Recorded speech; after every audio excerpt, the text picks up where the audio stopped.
But I know it was booming and thundering and heavy rain and stuff where I was earlier today. Yeah, even late in the afternoon, I saw Ruskin getting some heavy rain and lightning there. So I'm sure that time lapse would look a little bit different, later on. But yeah, tomorrow we're going to kind of do this all over again, stick with this active weather pattern, and even see some of those showers and thunderstorms start to bubble up in the morning time. So we don't have the whole day to wait. If you have gotten away with not having your umbrella, tomorrow you might not be so lucky. I want to show you the forecast, starting with the current conditions outside. This is in downtown Tampa. Temperatures mainly in the upper 70s and low 80s. We have warm, muggy conditions in store into tomorrow morning's forecast as well, and a heat index that's going to propel things perhaps to the upper 90s and maybe even the triple digits in some spots tomorrow afternoon.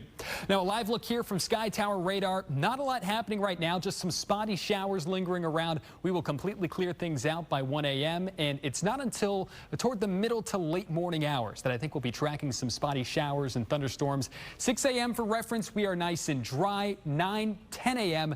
a different story. Spotty shower activity here, just some hit or miss rain chances to get the day started. And many of our forecast models are kind of hinting on areas along the coastline into the north, seeing the highest chances of seeing some of those showers.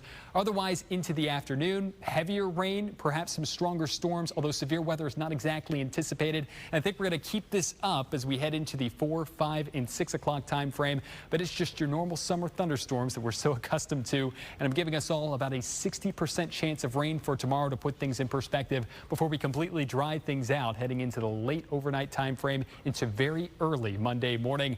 Your rain chances slowly dropping, but not by much into Monday. In fact, we're going to keep a 50% chance spread. Not often you have all these 50s lined up, but this is kind of our wet season pattern still at work through Wednesday and Thursday. And we're going to continue with those scattered rain chances even into the upcoming weekend.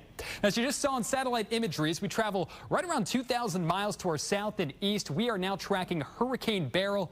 Beryl became a hurricane earlier this evening and has gone up from 70-mile sustained winds up to 85-mile-per-hour sustained winds within the last 2 advisories. And I'm fully anticipating Hurricane Beryl to strengthen into a Category 3 hurricane as it approaches and enters into the eastern Caribbean.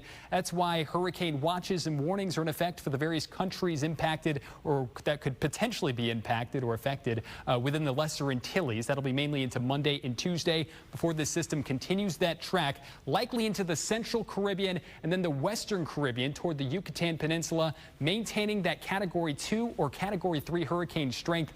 In fact, I would not be surprised, depending on how our forecast models shake up, if this continues to stay on the stronger side as it continues due west, because the sea surface temperatures out here in the Caribbean are more accustomed to what we would see during the peak of the Atlantic hurricane season, not necessarily in June. So we'll be monitoring that here in Florida. It is at this stage in time not a tropical threat to us over the next week. We will be keeping an eye on Invest 94L to our south and west for a chance to get a named storm, which would be Chris out of this. Right now, a 50% chance, primarily over the next 3 days, but otherwise hardly any impacts to the United States as that would track due west into Mexico.